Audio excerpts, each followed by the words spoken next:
You are now listening to the Outsider Sports Show, right here on The Hog, the most comprehensive and hard-hitting sports hour on radio today. And now, coming at you with their unabashed sports magnetism, here are your hosts, Clint, Switzer, and Noah Groniger. And welcome everyone to the Outsider Sports Show. Clint, Switzer, and Noah Groniger joining you for a second straight week right here on The Hog. Yeah, we got the first show under our belt. We're back for round two. Big college football action and NFL action to talk about this week. Can't wait. Yeah, going to have some great guests coming on to break down the Chiefs-Giants game this Sunday at Arrowhead. Former Chief Mark Collins also played for the Giants his first 8 years in the NFL. Going to be joining us to break this game down. Cannot wait to have Mark on the show. Also, Vaughn Booker, a former teammate of Mark Collins, as well as Derek Thomas's, as the documentary A Football Life.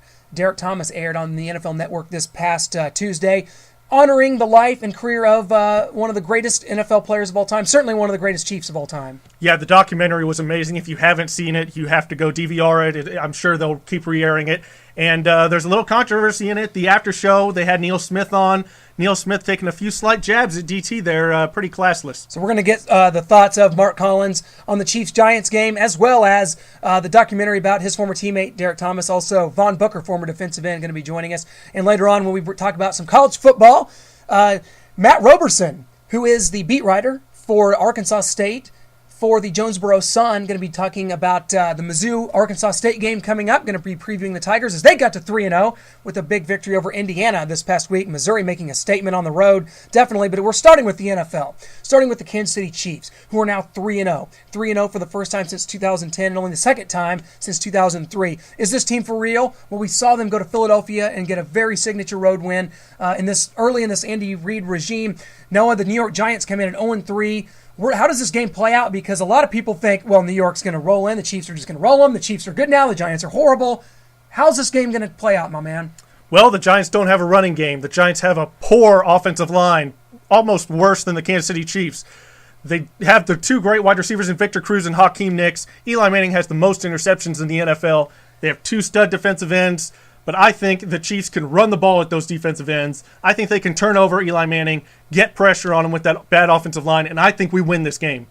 The Giants haven't done anything well all year. They turned the ball over 6 times against Dallas in Week 1. They gave up 6 sacks in the first half last week against the Carolina Panthers. Where is this team? Because if you look at the NFC East on paper, the Giants might have the most talent, maybe should be the best team in that division right now, but they look lost. They do have a lot of talent on the offensive side of the ball at those skill positions, except their running back can't hold onto the ball. He fumbles. Their offensive line is just decimated. Chris Snee, their all-pro right guard, is injured. Will Beatty, their left tackle, is not playing up to expectations. And Jordan Pugh, their right tackle from Syracuse, is not transitioning to the NFL well, just like all the other right tackles at rookie, Eric Fisher, Luke Jokel, Lane Johnson. Yeah, it's a tough transition. We're seeing that here in Kansas City with Eric Fisher, hoping that he certainly gets better as the year goes on. But to me, this game is about the Kansas City Chiefs. If the Kansas City Chiefs do what they've done the first 3 weeks of the season, they're going to win the game, and it may be by a lot of points because the Chiefs have not turned the ball over yet. The New York Giants turn the ball over, as if they're giving away cotton candy at the circus. If the Kansas City Chiefs get to Eli Manning, Justin Houston, Tamba Hali coming off the edges, if Eric Berry's picking balls off and taking them to the house, this isn't going to be a game. This game's at Arrowhead Stadium where another huge crowd's expected. People are getting amped for this team. The 3-0 starters really got people fired up. And I'll tell you what, the Giants come in here at the wrong time, and I think Kansas City rolls in this game. Oh, yeah, that offensive line, dealing with Justin Houston and Tamba Hali, they're going to have their hands full. And without a running game, they're going to have to sit back there and throw. Eli's going to have to take 5-7-step drops, and that's just playing right into the hands of the Kansas City Chiefs. I'm not going to give New York no chance in this game, because I'll tell you what, no one in NFL history, and I mean this, no one with their backs against the wall plays better football than the New York Giants. We've seen it a couple times, in 1987 when they won the Super Bowl, 1990 when they won the Super Bowl, and the 2 times that Eli Manning has won Super Bowls. Those have been teams with backs against the wall, 9-7, 10-6 type teams that have gone on the road and won playoff games. Eli Manning has gotten just unbelievably white hot in the playoffs to win those games and to get to the Super Bowl, and where they beat New England both times.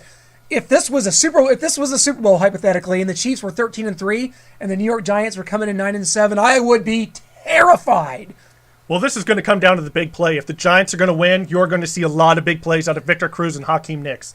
With that offensive line and no running game, you are not going to see them drive the ball methodically down the field like Alex Smith and the Chiefs do, playing careful, dink, dunk.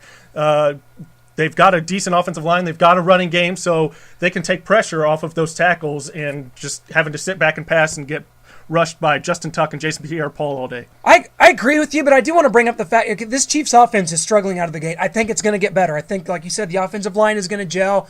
Jamal Charles is going to be able to get going a little bit, and maybe Alex Smith is able to find targets longer than 10 yards down the field. Hasn't happened yet, but that's kind of my point. Is I don't know that this game, we talked about the Chiefs rolling in this game.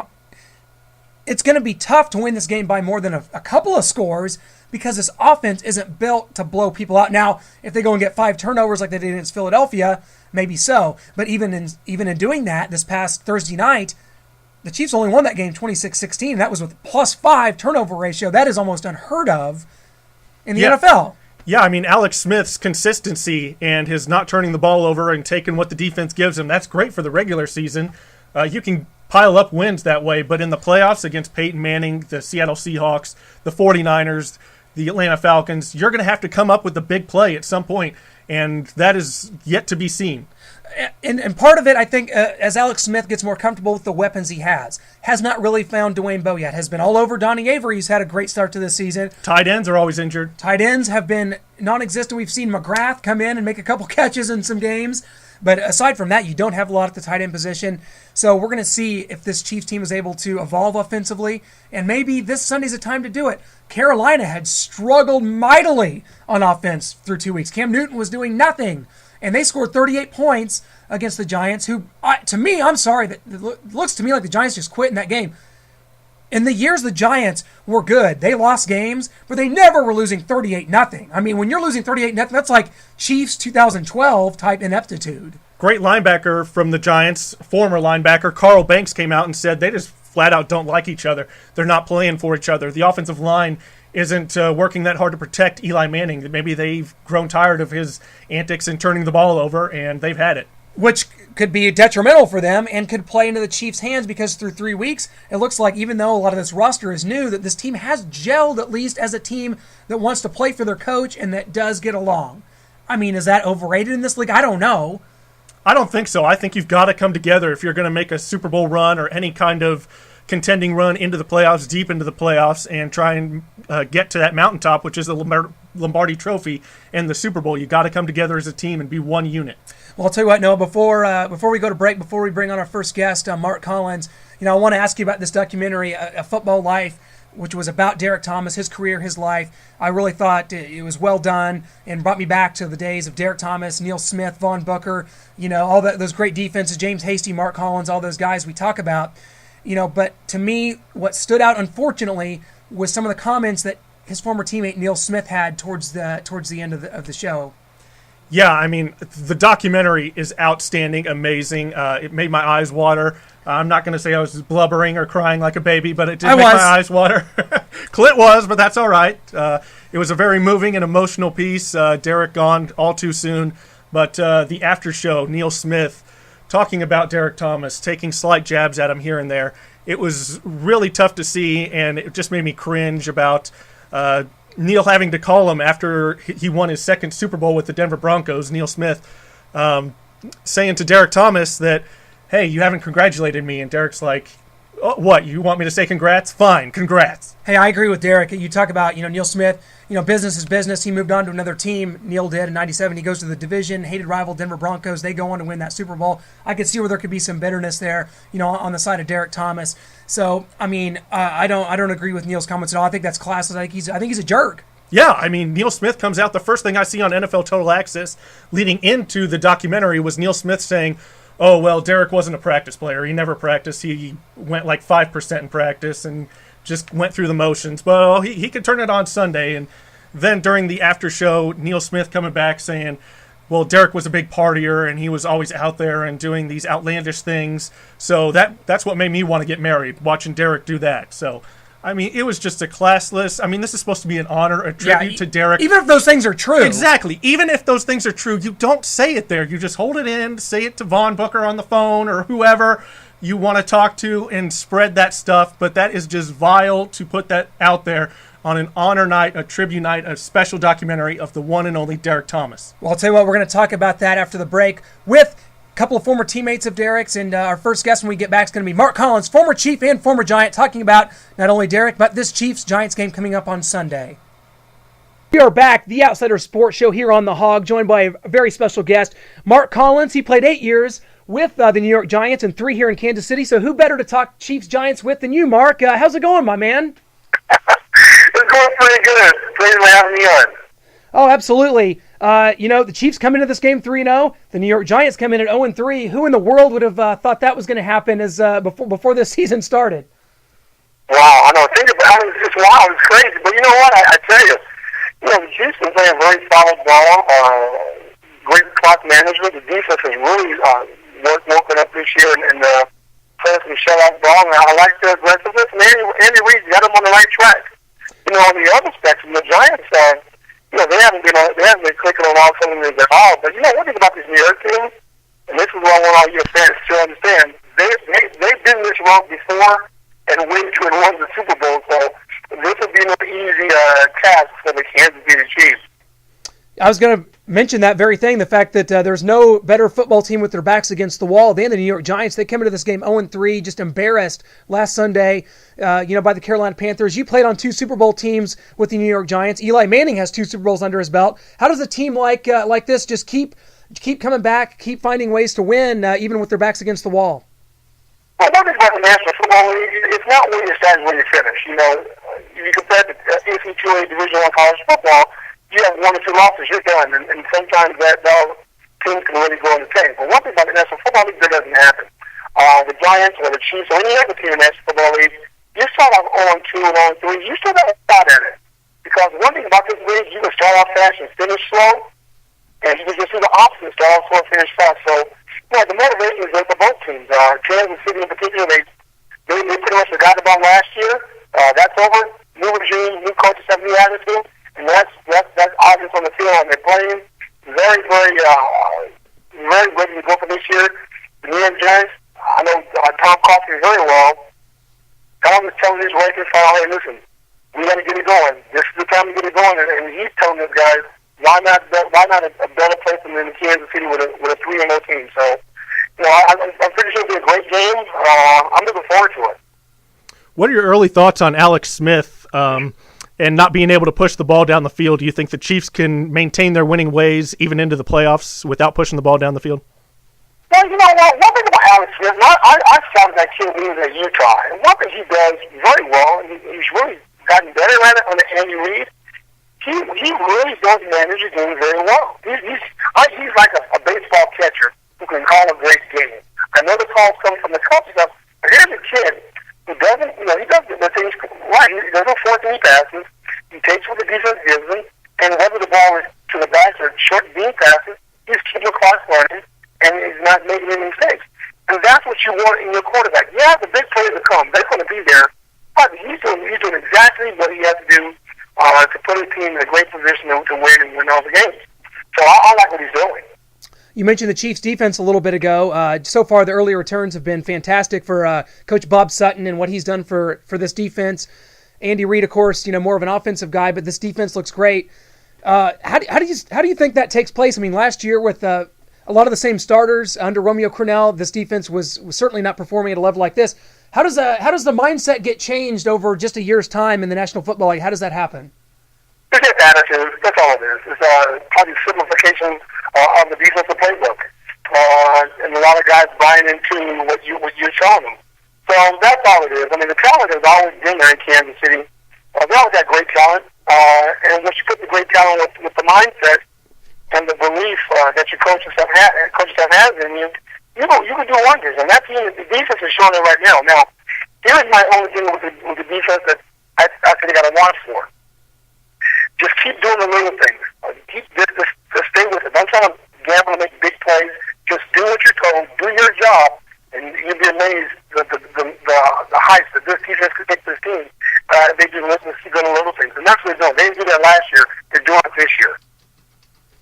Both teams have very weak offensive lines so far this season through 3 games. And both teams also have premier pass rushers in the Chiefs with Tom Bahali and Justin Houston, and the Giants with Jason Pierre-Paul and Justin Tuck. Do you think a big part of this game is who can block those supreme pass rushers? No, I don't think so. I mean, pass rushers, they're going to do their job. They're going to try to get to the quarterback. That's fine and dandy. And when you try to neutralize those pass rushers, you usually run the ball right at them.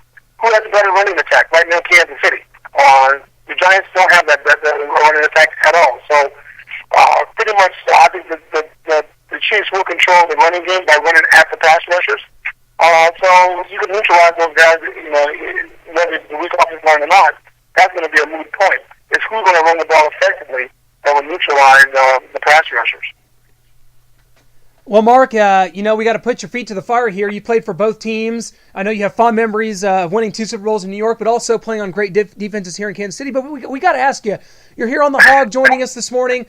Mark, who wins this football game? And give us a score prediction while we're at it. You know what? Guys, I tell you, of course I won championships in New York, and I love that Giant blue, and I love the attitude and the people in Kansas City. We had great teams here in Kansas City with Joe Montana and Marcus Allen, Derek Thomas, Will Smith, a lot of great guys, great memories. I'm so detached from, rooting for a particular team. I'm going to call myself Switzer in this. I'm going to sit back and go and just enjoy a great game, and I think it's going to be a fantastic game. I'm not going to pick who's going to win, who's going to lose. And I think right now, momentum is with the Chiefs. Those guys to keep it going, and this is a game right here that I know, like I said last week, the Philadelphia game to make a break. This is a make and break team for this, game for this team.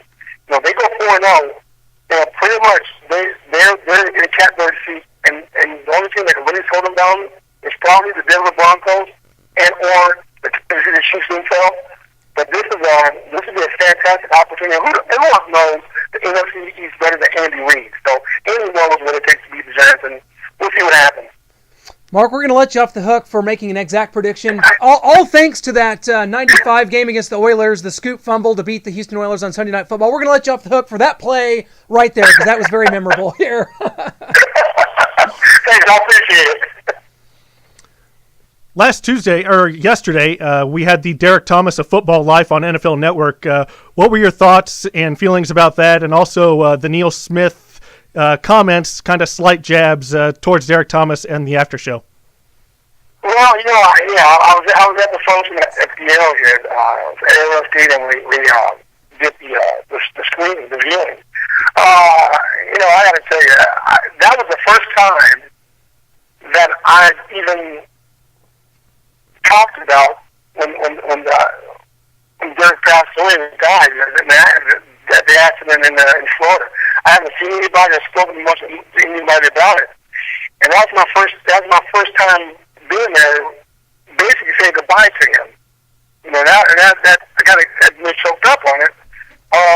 But hey, and I'm the only person probably in this country who can pass judgment on and decipher Derek Thomas and LT. And I'll tell you what, Derek Thomas was all of Lawrence Taylor. I mean, Derek Thomas could play. I mean, they're different style of players.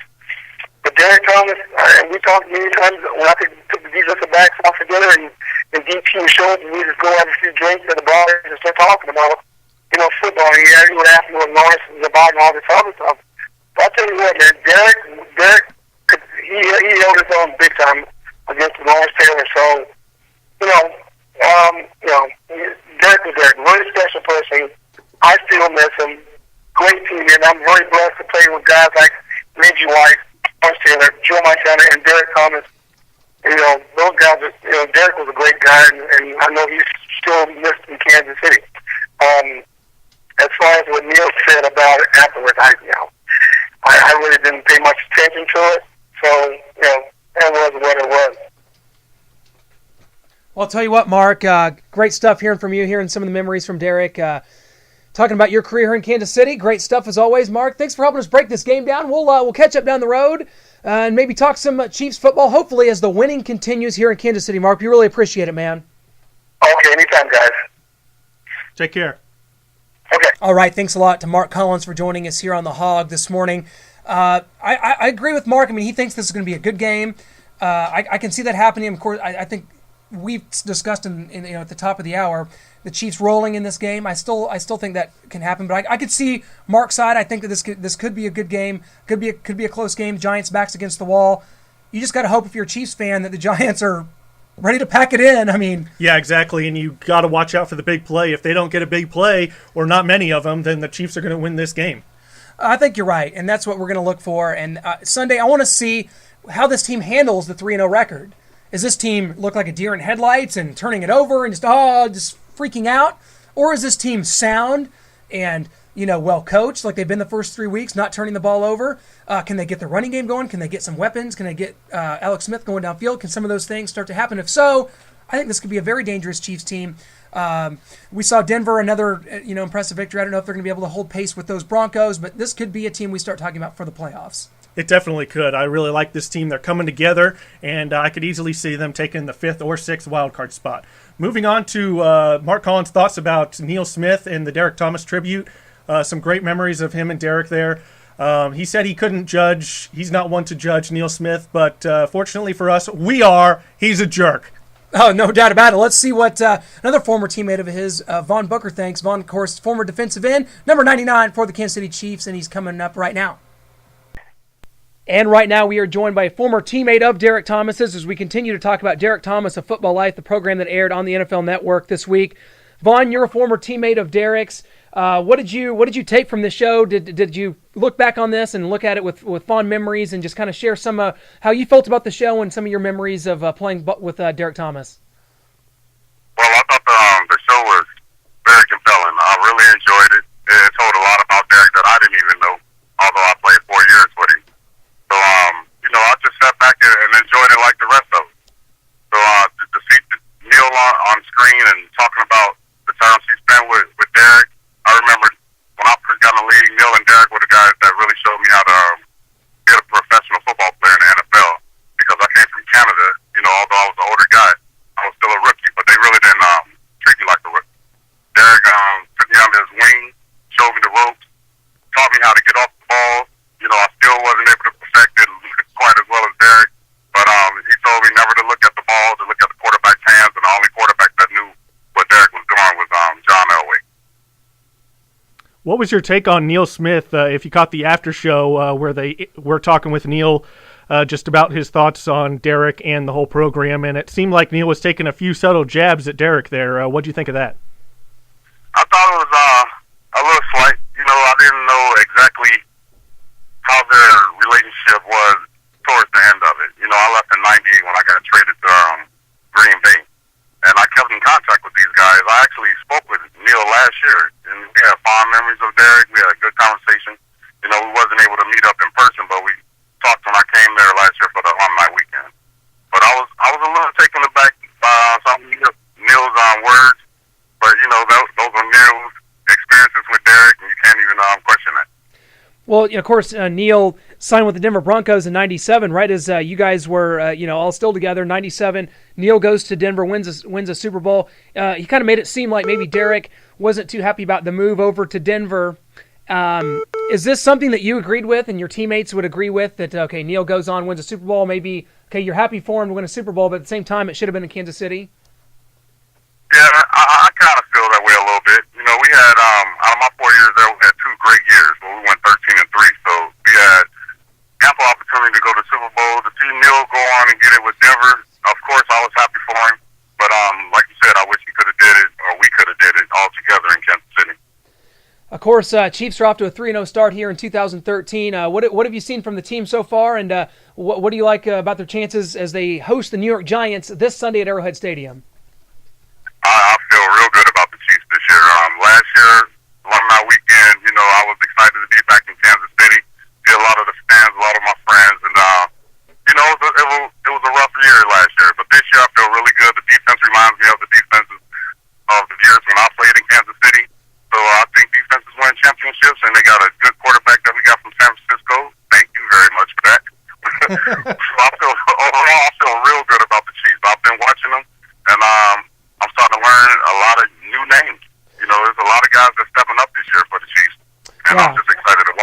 Absolutely. It's going to be interesting to see where this team goes. And, of course, this defense so far through 3 games has kind of reminded us of the mid to late 90s Chiefs team with you, yourself, Darren Mickle, Derek Thomas, Neil Smith, those type of guys. And, we really appreciate, Vaughn, you joining us today talking about, your memories of Derek Thomas and the program that aired, Football Life on the NFL Network. Vaughn, let's catch up down the road sometime again, my man, as hopefully this Chiefs team reels off some more wins and we get some more positivity under our belt here in Kansas City, man.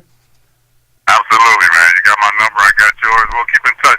Hopefully, I can get up there this year and go to a home game this year. I'm newly engaged, and she's never been to a Chiefs game, so I look forward to sharing the experience with her. Oh, definitely. And let us know. We'll be out there, and we'll party it up, tailgate with you. All right, guys. I'll see you when I get back from KC. Appreciate it, Vaughn. Thanks a lot. All right, no problem. Great to hear from Vaughn Booker. Thanks for joining us here on the Outsider Sports Show. He kind of agrees with us, Noah. He maybe saw some of those comments of Neil's as a slight, and Vaughn's a guy, he just mentioned that he had talked to Neil, in the last year, that they're kind of, still buddies, they keep in contact, but that kind of shows you, I think he's kind of got Derek's back on this thing. Yeah, I'm not sure anybody knows what Neil was thinking or where Neil was coming from except Neil. It sure seemed like it was out of bounds and it should not have been discussed on public air, even if it was true, which we're not even sure that it was. And as far as the documentary, Vaughn Booker said that he learned some things about Derek that he didn't even know, and he played with the man and was close with him in the locker room and buddies on the defensive line. So that was interesting. You definitely got to check this documentary out. Yeah, very interesting. Make sure you check that out on NFL Network. And guys, we got to go to a break, but when we come back, we're going to talk about some of the other crazy news in the NFL, non-Chiefs related. We've had some alcohol abuse situations. We've had some, let's say, exotic dancer problems. So don't we all? Amputations? I don't know. Guys, what's going on? It's all coming back when we come back here on the Outsider Sports Show in just a few minutes. And welcome back here on the Outsider Sports Show. And Noah, before we get into some of our college football action today, I want to talk about some crazy stories that have gone on here in the NFL in the past week. We've had some alcohol-related problems. We've had some exotic dancer-related problems. Who doesn't have those? And we've had a digit lost during a football game, Ronnie Lott style. Noah, my mind is blown. Where do we even start, and what do we make of all this craziness? I'm going to start with the picture floating around the internet of Rashad Johnson's middle finger, the safety for the Arizona Cardinals. He takes off his glove at the end of the game and doesn't even realize that there's a finger still left in the glove. It has been severed. Yes, the tip of his middle finger severed, still in the glove, and played through it. I mean, this is of Ronnie Lott territory. Oh, we talk about Ronnie Lott, back in the 80s. What was it? Was it a pinky that he had? Cut off a pinky. Cut off the tip of his pinky. Yep. That's crazy. I mean, this is, we talk about players today being soft and not tough like they were. Well, I'll tell you what, this guy's got a digit severed in his glove. That's a problem. If I'm out there, I'm not sure if I would probably know it right away, first of all, because just the pain would be excruciating and the glove would come off and I would be horrified and puking. But apparently Rashad Johnson wasn't. He was interviewed after this laughing, and he said, it's just the tip of my middle finger. It's probably not doing any good for me anyway. It's probably just doing bad out there using the middle finger. So he said, I've got 9 more of them. So 9 more fingers, so it's no big deal. I hope they got it reattached at some point. That part I did not follow up on. But no, I don't believe they did. The tip of his finger is just gone, and it's the same length as his index finger. So, well, that is certainly a crazy one. Another one, a guy that has seemed to circle himself in controversy throughout his career, Jacoby Jones. And I'll tell you guys what, the Baltimore Ravens receiver, Jacoby Jones, he had a touchdown in the Super Bowl, but it's not been going so well for him here in 2013, as he was recently aboard a party bus, and stop me if I'm getting any of this wrong, and a Bryant McKinney party bus, the left tackle for the Ravens. Right, so this is a couple teammates on a party bus. There are some female friends, some females on board. How do we? Yes, some exotic dancers. Okay, so can we? Is that the best way to describe the situation? Entrepreneurs. Okay, they're business people. Yes. They're having fun. They're on board the party bus with Jacoby Jones on Bryant McKinney's party bus. Somehow during this, and we can't judge how this may have taken place, this has happened to me, Jacoby Jones gets bashed over the head with a bottle by a dancer, a female named Sweet Pea. Sweet Pea. Yes, and right? I hear it was like the Ace of Spades type of liquor, which is really expensive. And I've never heard of that. I've literally never heard of that. It's only made for rich people and Bryant McKinney. And That's probably why. she doesn't mind that it's paid for by Mr. McKinney, and she takes it and bashes Jacoby Jones over the head for what we do not know. Okay. So is this We like can only speculate. is this a scene out of a movie where like a dude's in a bar and someone like bashes him over the head with a bottle of alcohol, or was it something like maybe she threw it at him? Do we have specifics on this? Because I'm just picturing it in my head, and it just sounds like a scene out of the movie The Hangover to me. Yes, or Roadhouse, another good movie with Patrick Swayze. So Okay, so this happens. He gets bashed over the head by Sweet Pea. I'm getting married, Noah, by the way, here in a couple months here this May. I'm going to remember that for my bachelor party, there will be no Sweet Peas involved. Not invited. No Sweet Peas. no, you definitely want more dangerous names. If they've got cute, cuddly names like It's Sweet true. Pea, you are going to get bashed over the head with Ace of Spades So liquor. this begs the question: is Jacoby? He's putting himself. He didn't do anything illegal here. You can go to those adult type establishments. He's in the NFL. He's over 21. He's drinking. Okay, but is that a matter of putting himself in a position that during the season you really shouldn't be putting yourself in? And how should the Ravens react to this?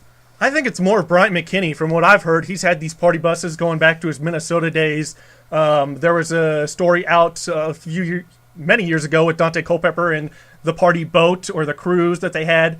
And I just think it's more of a Bryant McKinney thing. Jacoby Jones should know to stay away from those parties. They tend to get out of control, and Bryant McKinney finds himself in trouble, inviting girls like Sweet Pea and buying bottles of liquor that can be smashed over heads very easily. I swear I can't get this image out of my head of a bottle of alcohol crashing over someone's skull. Was he knocked unconscious? Was he bloodied? Is he out for next week? Does he need stitches? Does he have brain damage? What is going on? We're going to try to get Jacoby on the show to talk about this. Maybe Sweet Pea as well. We got to figure this out. But I'll tell you what, guys, another issue that's going on is Alden Smith. Another story about liquor. Yeah, this one a little more serious, unfortunately, for Eldon Smith, a guy who, from Missouri, from Kansas City, went to Raytown High School, played, at the University of Missouri, a great player at the University of Missouri, goes on to be a draft pick of the 49ers. He's one of the best pass rushers in the NFL today, if not the best for the San Francisco 49ers. He's had some issues as well. Over a year ago, he was stabbed at a party that he threw himself, and now he's entering a rehab facility for alcohol. He had a DUI here in the last week. Yeah, I think it's his second one in recent years. And the 49ers, I mean, they had him play 2 days after he got the DUI. Can't do that. People are questioning that. Just what are you thinking about there?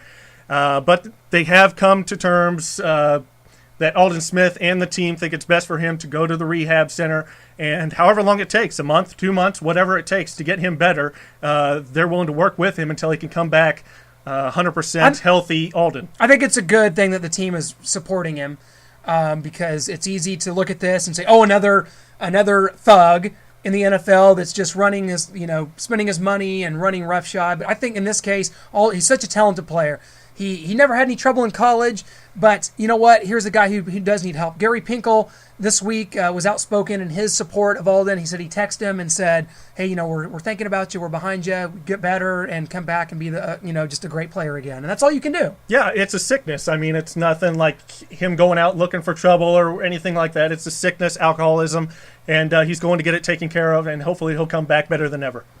Okay, I want to switch gears to college football and go to a topic that's kind of near and dear to my heart and something I want to bring up. MU Indiana or? No, Kansas shutting down their football program. Noah, that's what I'm talking about right now because I want to go back to a week ago. Kansas wins their first game over an FBS football team in 22 games. They beat Louisiana Tech, an absolutely atrocious team that they had needed a miracle to win this game. Kansas won 13-10. Wait, Louisiana Tech's atrocious? Absolutely abysmal. Their only win had been over Lamar. This is not the Louisiana Tech team that had all this offense the last few years. This is a terrible, terrible Louisiana Tech team. By the way, Kansas was celebrating. I would have think they were a powerhouse. So well, that's what I'm talking about. I want to tell you guys something. I know there's a lot of Kansas fans that listen out there. A lot of Kansas fans in the area. That is a tremendous basketball program, an elite basketball program. But I'll tell you guys what. I am so tired of hearing from Kansas fans, we don't care about football. Because you know what? In 2013, you don't get to not care about football. And this is an example. This team is out there. They hired Charlie Weiss 2 years ago to come in. I'm sorry. He's worse than what they had before. Turner Gill came in, had had a little bit of success early as they beat a Georgia Tech team who was ranked at the time. Of course, things went horrible since. This Kansas program is a disaster. I've never seen a team fall farther and harder than this Kansas team. And my suggestion is they need to shut that thing down because the fans don't care. Why not? Why keep it going? Yeah, it's not like the university doesn't care. It's not like they're trying. I mean, football's the most popular sport in the world. No, it's not. Absolutely. No. Well, it's not like they're not trying. I mean, the fans may not care or say they don't care, but football is one of the most popular sports in the world. They hire Charlie Weiss. They try to get these big names. They try to win, and they fail miserably time after time. And so they come up with the excuse, oh, we don't care about football. Yes, you do. You keep hiring the big names. You keep trying, but you fail, and you're just ashamed to admit it. Well, I said it at the time when Charlie Weiss was hired. This is a guy who gets bored no matter where he goes. A guy that's had no success coaching college football. A guy that's gotten rich off of Tom Brady. He goes to Kansas for his money grabbed. He goes in there to rearrange deck chairs on the Titanic, which is basically what he's doing. He talks about, oh, well, we lost some close games last year. Give it some time. No, that team was absolutely beaten senseless so many times last year, so many times over the past several years, that this is a time where, to me, they need to just shut that thing down. There is no good coming of it. That's an embarrassment. The fans don't care, and if you have fans that say they don't care about football, you're at Duke status, where you're just a basketball school. Embrace it, but I'll tell you what, all this conference realignment, all this money, all this network money, guess what, Noah? That changes hands over what sport? Football. Sorry, but that's the case. You want to run your basketball program out there all you want, you can, and I know that program does produce money for that university. It's an elite program. Teams like Missouri, Kansas State wish they had a basketball program like that, but you know what? Missouri and Kansas State are going to be content running their football programs out there that bring in money, that have success, that get to bowl games, that are not a national embarrassment. Yes, Kansas, it's time to just shut this thing down. You've got the basketball, you've got the championships, you've got the contending with that. You don't care about football? Fine, get rid of it. Make a stand. Make a stand now. Just become a basketball school, join a basketball league like the new Big East out there. Join them. If you can't beat them, join them. Exactly. Shut it down, okay? So, now, as we move on, I do want to talk a little bit about the Missouri Tigers, who did have what I want to call signature road win at Indiana. A lot of people, including our guest last week, thought this was going to be a close game and a shootout. You know what? Missouri kind of shut down Indiana, and they were able to run the ball. James Franklin passed for 3 touchdowns. This Missouri team maybe is a little better than people thought going in. I think Missouri is well-rounded right now. Could be a force there in the SEC East. Yeah, I thought this would be a very close game. I mean, I know Indiana's defense is dreadful, but their offense, for as dreadful as Indiana's defense is, Indiana's offense is just that spectacular. They are amazing. 4 wide receivers with 145-plus receiving yards. Almost 1,000 yards for their quarterback. 8.1 yards a carry for their running back. They had it all, and Missouri shut it down. Yeah, you can't argue that. Missouri right now, a lot of people are not quick to give Missouri a lot of credit for this. Now the excuse is, well, Indiana just isn't very good. Indiana, like you said, did have that stellar offense. It may not win them a ton of games this year, but it is a stellar offense, and Missouri was able to go on the road and shut that thing down. Indiana did not score a point in the entire third quarter, had a touchdown late, even to make it 45-28. Missouri able to move the ball. James Franklin looks to be in command right now. He's playing really well, playing his best football maybe of his career at Missouri. 3 running backs that can run the ball, and Hansborough, Josie, and Murphy, and weapons all over the field right now for the Missouri Tigers. And 2 straight weeks, Missouri has a defensive lineman intercept a pass for a touchdown. Noah, right now with defenses the way they are, not a lot of defenses, including teams like Alabama's, Georgia's not playing well. Missouri, their defense isn't bad. Yeah, that's going to get them far. With James Franklin starting to play consistent football in that defense, I mean, they could be right in the hunt for this SEC title. It's going to be tough. I think Missouri, if you look at their schedule, I'll tell you one team that's coming to Missouri in a couple weeks that's absolutely dead meat, and that's Florida. Florida's an overrated football team right now. They just lost their quarterback for the year. Jeff Driscoll's out. And they have, their backup quarterback may actually be better for them, but I'll tell you what, their offense is not going anywhere right now, and I tell you what, that team's dead meat coming to Columbia, Missouri. They're dead meat. Yeah, they don't stand a chance without Driscoll. Yes, their backup quarterback may be a little bit more dynamic, a little bit different than Driscoll is out there, but they just don't have the offensive weapons, the receivers that they used to have with the Percy Harvins. They just don't match up. There are some wins out there for this Missouri team. I'll tell you what, Missouri's got to go play at Kentucky. They got Vanderbilt in a couple weeks. I'll tell you what, there's some wins out there. South Carolina, Texas A&M, Georgia, those are going to be really tough games. But Missouri is not going to be out of any game, I think, because of how their defense is and how their offense is able to keep stride. So we're going to find out. I'll tell you what, we're getting ready to bring on, our guest previewing Missouri, who plays Arkansas State at home this Saturday. Should be an easy win for the Tigers, but you never know. Matt Roberson from the Jonesboro Sun, going to be helping us break down Missouri and Arkansas State when we come back right here on the Outsider Sports Show. And we're back here on The Hog with our next guest. It is Matt Robertson. He is the beat writer for the Arkansas State Red Wolves for the Jonesboro Sun. Matt, welcome to the show.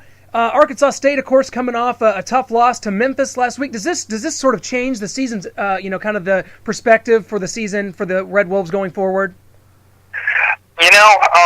This past week was really an eye-opener for Arkansas State. I think, they've had so much success here in the last couple of years that, in a way, winning against what they feel like is a similar opponent has become relatively second nature to them. And, they had beaten Memphis, I believe, 4 out of the last 5 games, and I'm telling you what, it really kind of woke them up. In fact, that's what some of the players have kind of said to me this week, is just that they were really surprised. They didn't play as hard as they should have, and they're kind of embarrassed. To be honest, I think they're a little embarrassed about how they played last week, and it does reshape the way the season looks. Makes you think about a lot of different things. I think there's some concern. At the same time, I think it refocused them. It made them think, nobody's going to roll over and hand anything to them. They're going to have to earn it. So, we'll see how it works out as far as over the long haul or over the course of the season, but definitely has changed the way people think about themselves and this team right now. That loss last week was a really bad loss. How's the quarterback position transitioning? You got Ryan Applin from last year. He's gone, and now you have Adam Kennedy has won the job. There was Philip Butterfield, a bunch of other quarterbacks on that roster. How's it looking? Coming out of spring football, Philip was the number one. And, to be real honest, when you go get a one-year transfer from another school, you've got a quarterback problem. And Philip's a good guy. He's a great guy. I've interviewed him and talked to him, known him for the last 4 years. And but he's really he's a perfect backup quarterback. He's not what I would classify as a Division I starter. At least I haven't seen that in the years that I've watched him practice. And he's really been limited in the role that he's played through the regular seasons. So Adam, when he got here, everybody kind of figured, man, this is going to be the starter. You don't bring in a guy from another school for 1 year, if he's not going to play. Well, he's taken over, and honestly, nobody really kind of knew what to expect. I didn't either. He has played very well. I will give him that. The first 3 games, he played very well. Last week, obviously, against Memphis, he did not play very well. He's a little bit different from Ryan Applin in that he's more of kind of a pocket guy. He's not as quick on his feet. He's not the runner that Ryan Applin was. He has a stronger arm as far as, he could throw it further. He can throw it vertical, probably 5, 10, 15 yards further than Ryan. But he doesn't seem to be quite as quick on his feet and quite as quick of a decision maker as Ryan. So I'd say there's a little bit of a drop-off at quarterback, but none so significant that, the whole team just falls apart. He's been very good. He's served his purpose. He's done well, and he's learned the offense and run it well. Last week he could have made a couple of decisions quicker and avoided a few of those sacks, but he also created a couple of plays by scrambling, so can't fault him too much for trying to make a play. He's been very good, and I'd say that, it's been a good move for both Arkansas State and for Adam Kennedy for him getting here. You mentioned Adam Kennedy, and he's not very fleet of foot, to say the least. How big is the protection going to be this weekend? I would assume it'd be huge. Coach Harsin I've studied Missouri's defensive line, but I haven't seen them firsthand, so I don't know. But Coach Harsin believes that that's the best defensive line they'll face all year. Last week, ASU had a lot of problems, with pass protection. Ryan. I don't want to call Adam Ryan because covered Ryan for the last 5 years. But Adam was running. He was running all afternoon long, literally. I mean, it just broke down around him. And so that's a huge area of concern, and obviously they're working on that very diligently this week. We really hadn't seen that this year, and we really hadn't seen that in the last 2 or 3 years. This is a veteran offensive line. They've got 4 starters back. One guy is a redshirt freshman that came in, but it really kind of caught everybody by surprise. They've pass protected very well over the last few years, and they've been a very good running team. So I don't know where it came from. According to the offensive lineman that we talked to, Memphis had a really good game plan, real good scheme. They dropped some linebackers and faked some blitzes and then came from the outside. Did some different things that confused Arkansas State, and so I think that's how they got in there and disrupted everything. But I would imagine Missouri has looked at that, studied it, and I'm sure ASU has tried to study it and make corrections to it too. We'll see how it plays out. If the Tigers can come up with a good scheme, obviously the Red Wolves are vulnerable there. I wanted to ask you about the running game because, and maybe how that Arkansas State's going to plan on attacking Missouri, because Missouri's defense has looked pretty solid thus far. Not the greatest of competition, but was able to slow down Indiana a week ago on the road. Very good Indiana offense.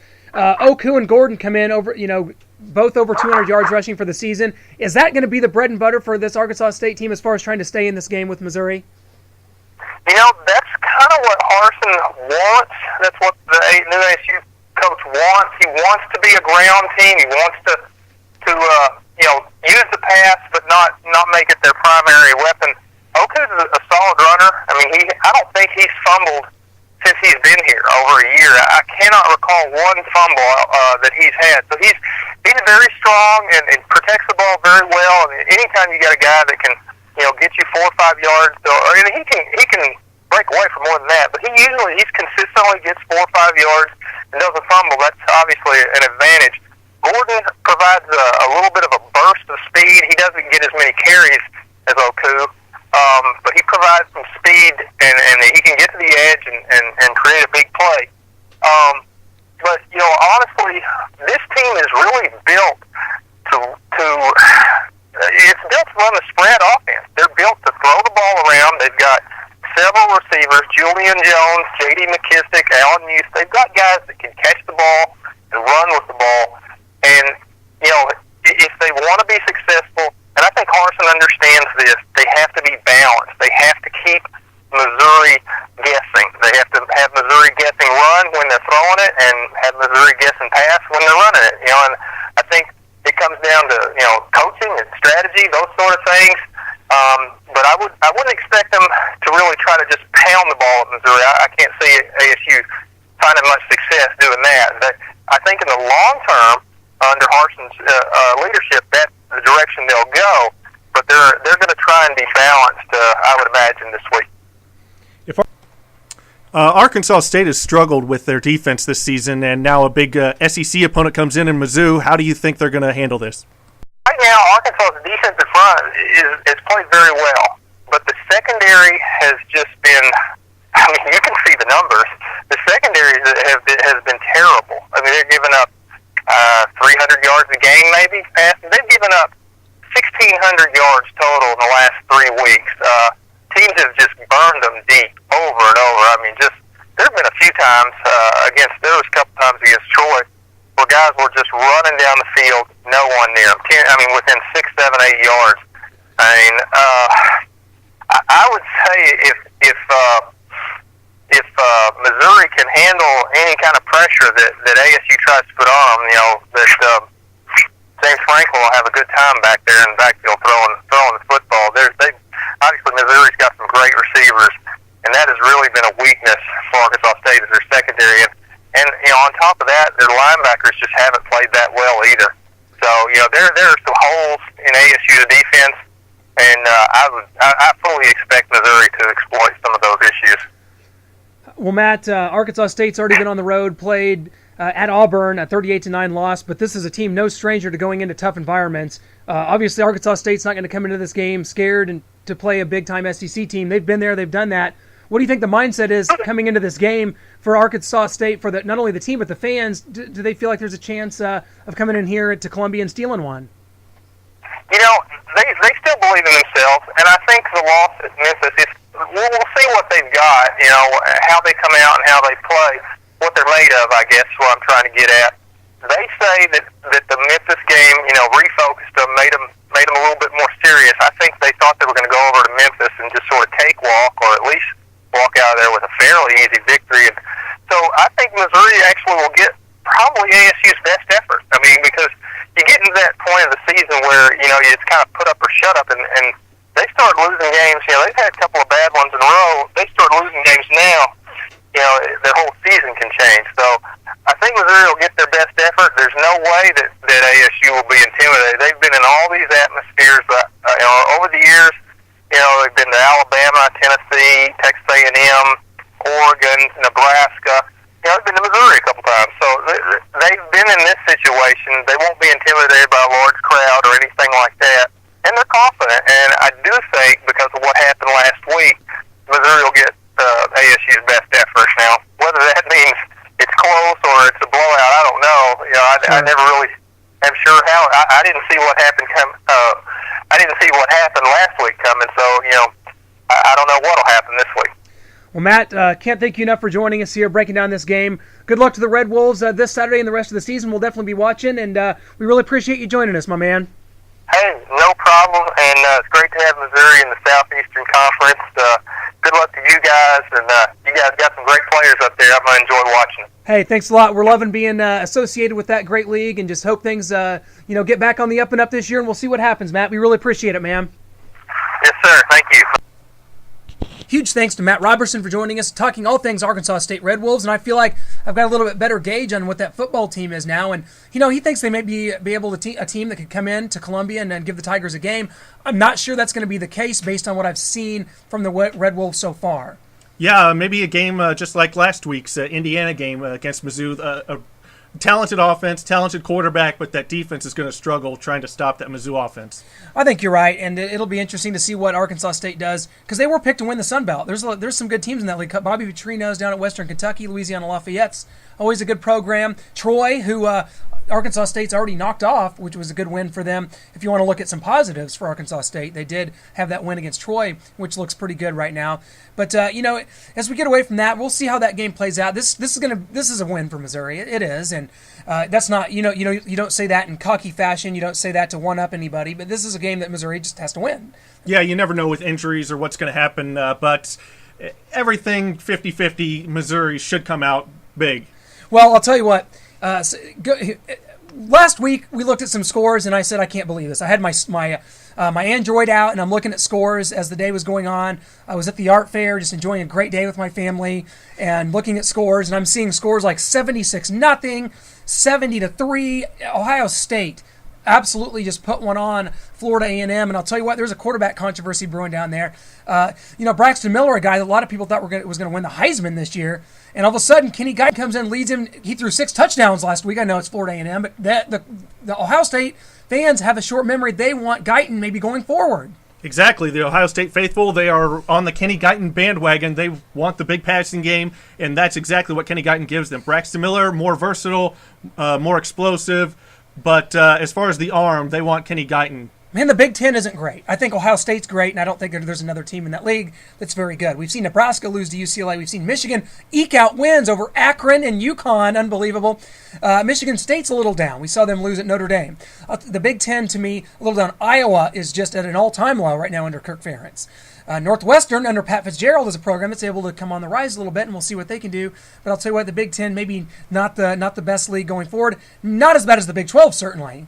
No, I mean, you've got Kansas there, so that probably makes it the worst one ever. Oh, you got Kansas State is struggling. The Big 12 is a disaster right now. The Pac-12 has moved up the ranks a little bit. I think the Pac-12 right now in SEC are carrying the flag, and we'll see where things how things play out, because right now, to me, there's not a surefire national champion right now. You look at Oregon; they're a machine from the Pac-12. Alabama's still doing their thing. I don't see them losing a game.